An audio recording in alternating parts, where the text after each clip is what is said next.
First they came for women, they're now individuals with a cervix. Then they came for mothers and fathers, they're now birthing and non-birthing parents. Then they came for culture, banning Jane Austen novels to decolonise universities, slapping trigger warnings on Shakespeare. And because we just accepted all this, because we're a bunch of sheep, the children were obviously going to be next. For all of the people, products, books, brands, movies, meals, songs, ideas and dead historical figures to have been outlawed by the cancel culture vultures, I never thought they'd be feasting on this. Please, I beg you. I don't want any. Thank you. Eat it! You're blowing up! I feel funny! I'm not surprised. Do you get when you guzzle down sweets? Eating as much as an elephant eats. What are you at, getting terribly fat? What do you think will come of that? I don't like the look of it. Oompa, loompa, doompa-dee-doo. All of that is now completely offensive, apparently. Now, Roald Dahl's books and characters are many things. They're mischievous, they're funny, they're adventurous, they're grisly, they're witty. Sometimes they're even scary. But are they actually offensive? Well, Puffin Books, Roald Dahl's publishers, think so. They hired so-called sensitivity readers. Does your skin crawl as much as mine does when you hear that phrase? Sensitivity readers. To ransack the great Roald Dahl's legendary books.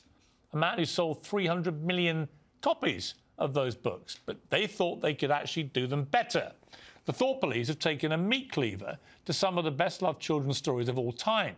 Literally hundreds and hundreds of words and phrases have been cut or completely rewritten.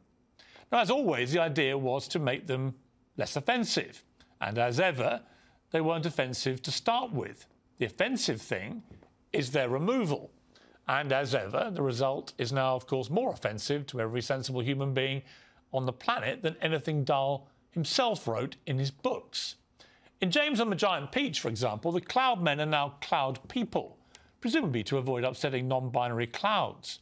The Oompa Loompas in Charlie and the Chocolate Factory were described by Dahl as small men, but now they're simply small people, just in case any of the small men wanted to become small women or small non-binaries. In Fantastic Mr. Fox, a line describing it's probably my favourite, describing tractors as black has been deleted because apparently it's just mentioning the colour of an object like a tractor is now racially charged. In The Witches, a chambermaid is now a cleaner. There's a disclaimer explaining that. While the witches are bald, there's nothing wrong with being bald. Augustus Gloop, Willy Wonka's fabled glutton, can't be described as fat. Several other fat characters, ranging from a fat brown mouse to fat Aunt Sponge, are also spared this appalling body shaming in the new editions. But you can say enormous, apparently, as if somehow being enormous or being called enormous is less offensive than just being called fat. Well, Matilda's Miss Trunchbull no longer has a great horsey face, even though her face does resemble a horse. Now it's just a face, presumably to avoid upsetting any horses that might watch this or read it. The mothers and fathers of the school children are now just parents, not mothers and fathers. That's offensive. In the Twits, what a perfect name, by the way, for all of this, Mrs. Twit isn't ugly and beastly anymore. She's just beastly. Because every woman would be quite happy being called a beast, just don't call them ugly. A description of a double chin has been removed to protect the double chin community. A note at the bottom of the opening pages of the books now says this. This book was written many years ago, and so we regularly review the language to ensure that it can continue to be enjoyed by all today. But it's not been enjoyed by all. In fact, it's been absolutely reviled by all. On all sides, actually. Because most people actually have common sense. They think all this is complete nonsense, cultural vandalism, an attempt to rewrite history in a way that actually does it a disservice. It's no different, actually, to the cultural purges enforced by communists and fascists throughout history. This could be China under Mao, couldn't it? It's insidious, the way that these wokies are gradually airbrushing the world and redrawing it in their own image with their own worldview.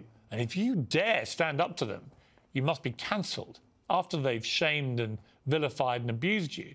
The aim is to make you hesitate before you use perfectly normal words through fear of causing offence. And if you do that, it means their worldview's already been imposed upon you. It means they've already won.